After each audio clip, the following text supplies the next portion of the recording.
70 फूट road परिसरातील सराफ दुकान लुटणाऱ्या 2 चोरांना पोलिसांनी बंदुकीसह शिताफीनं ताब्यात घेतलं।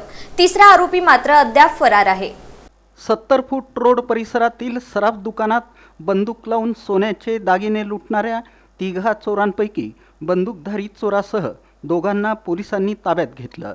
तपास सुरू असल्यानं पोलिसांनी त्यांची नावे दिली नाहीत। तिसऱ्याचा शोध सुरू असल्याची माहिती पोलिसांनी दिली। 4 पोलीस अधिकारी आणि 24 कर्मचाऱ्यांनी 60 तासांहून अधिक काळ चोरांचा माग काढला। मंगळवारी पहाटे विडी घरकुल परिसरात बंदूकधारी चोर पोलिसांच्या तावडीत सापडला। त्याच्याकडे केलेल्या चौकशीत दुसराही ताब्यात आला। शांती चौकातील पाण्याच्या टाकीपासून पसार होण्यासाठी स्वतःची दुचाकी वापरल्यानं दोघेही सापडले।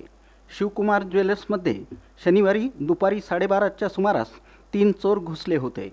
5.25 लाख रुपये किमतीचे 38 ग्रॅमचे सोन्याचे 2 गंठण घेऊन ते पसार झाले।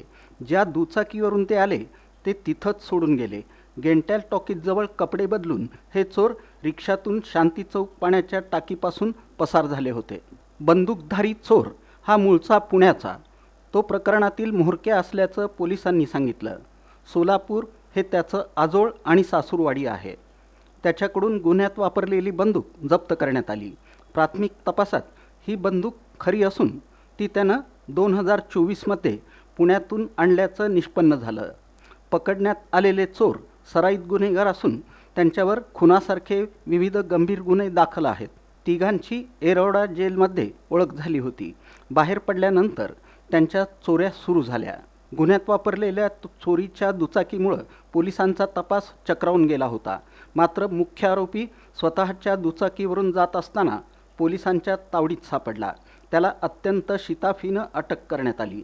सध्या त्यांची कसून चौकशी सुरू आहे। पसार झालेल्या आणखी एकाच्या मुसक्या बांधण्यासाठी पोलिसांची पथकं पुण्याला रवाना झाली। लवकरच त्यालाही ताब्यात घेण्यात येईल असं पोलिसांनी सांगितलं। आरोपींकडून आणखी काही गुन्हे उघडकीस येतील असा कयास आहे।